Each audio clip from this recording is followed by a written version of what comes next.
Hallelujah, praise the Lord everyone. सबको जय मसीह की। मैं बिलीव करती हूँ आप लोग आनंदित होंगे। खुदावन की ग्रेस आप लोगों के जीवनों में मैं बिलीव करती हूँ कार्य करेगी। और खुदावन का वचन आप लोगों के अकेले अकेले के जीवनों में 1000 गुना फल लेके आएगा और कोई शैतानी रूह इस वचन को आप लोगों के जीवनों में से चुराने ना पाएगी। आओ मैं उस जिंदा वचन को आपके लिए पढ़ती हूँ, जो वचन हमें परमेश्वर के दास अपोस्टल अंकुर यूसुफ नरूला जी द्वारा और परमेश्वर की दासी पास्टर सोनिया यूसुफ नरूला जी द्वारा दिया जाता है। आओ मैं जिंदा वचन को आपके लिए पढ़ती हूँ। ठोकर न खाएं, जैसे कि पवित्र बाइबल मत्ती 11 की 6 आयत में लिखा है, और धन्य है वह जो मेरे कारण ठोकर न खाए। हालेलुया, आमीन।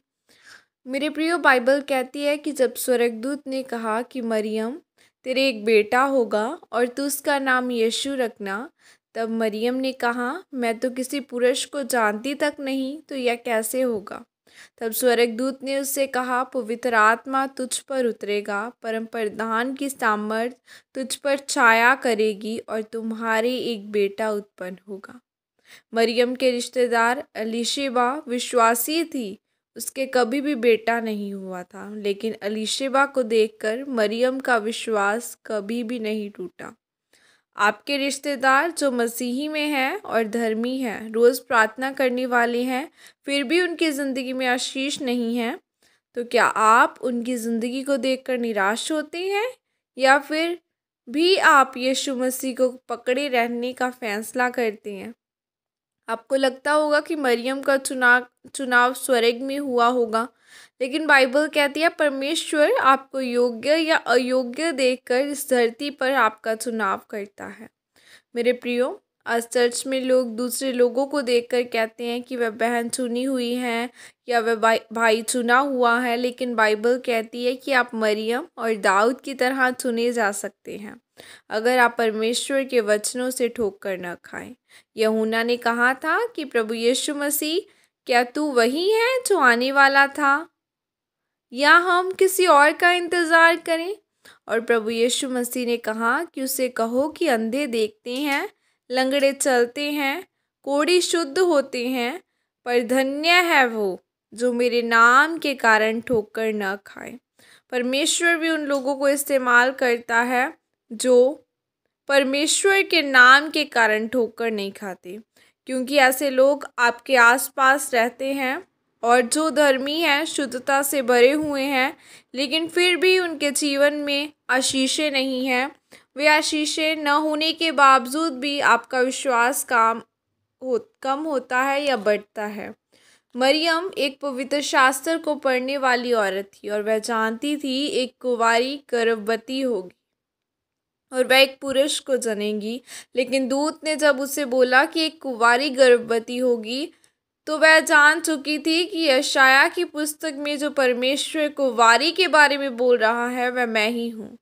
मरियम के अंदर एक खासियत थी कि वह परमेश्वर के साथ समय बिताती थी। मेरे प्रिय, शैतान लोगों को दिखाना चाहता है कि देख वो मसीह में है, लेकिन उसके जीवन में अभी भी कोई आशीष नहीं है। लेकिन आपको किसी को देखकर अपने जीवन में ठोकर नहीं खानी है, क्योंकि परमेश्वर हमारा कर्जदार नहीं है कि वह काम करे।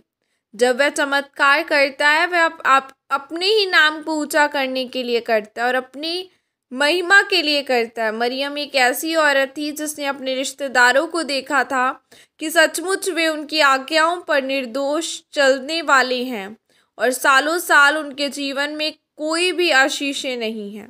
यह देखकर भी मरियम ने पाप नहीं किया, क्योंकि बहुत से लोग जब देखते हैं कि उनके ज़िंदगियों में कोई आशीष नहीं है, तो शैतान इन चीज़ों को देखकर उनको पाप में लेकर जाता है, नशे में लेकर जाता है।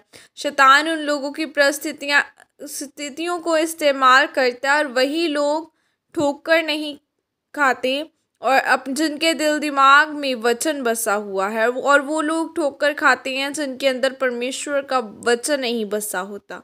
इसीलिए अगर आप अपनी ज़िंदगी में चंगाई को लेना चाहते हैं, तो आपको परमेश्वर आपको चंगा करेगा, लेकिन उस चंगाई को संभालने के लिए आपको परमेश्वर का वचन चाहिए क्योंकि मरियम ने इसलिए धोखा नहीं खाया था क्योंकि उसके अंदर परमेश्वर का वचन था। आमीन। यह अंगीकार आपके द्वारा किया जाए। सर्वशक्तिमान परमेश्वर, इस वचन के लिए पिता मैं आपका धन्यवाद करती हूँ और मैं ये अंगीकार करती हूँ परमेश्वर कि मैं आपके वचनों को अपने दिल दिमाग में बसाऊंगी और कभी भी ठोकर नहीं खाऊंगी और पवित्रताई में बनी रहूंगी। प्रभु यीशु मसीह के सामर्थ्य नाम में मांगती हूँ। आमीन आमीन। हालेलुया। आज खुदावन का वचन जो हमने पढ़ा, मैं बिलीव करती हूँ ये आप लोगों के अकेले अकेले के जीवन में फल लेकर आएगा और बोया जाएगा। और सचमुच खुदावन की ग्रेस, उसका रूह पाक, जैसे उसने एस्तर को ऊंचा किया था, जैसे उसने मरियम को चुना था अपने कामों के लिए, प्रभु एक कुंवारी को चुना था, और वैसे ही खुदावन आप लोगों के जीवनों में कार्य करे।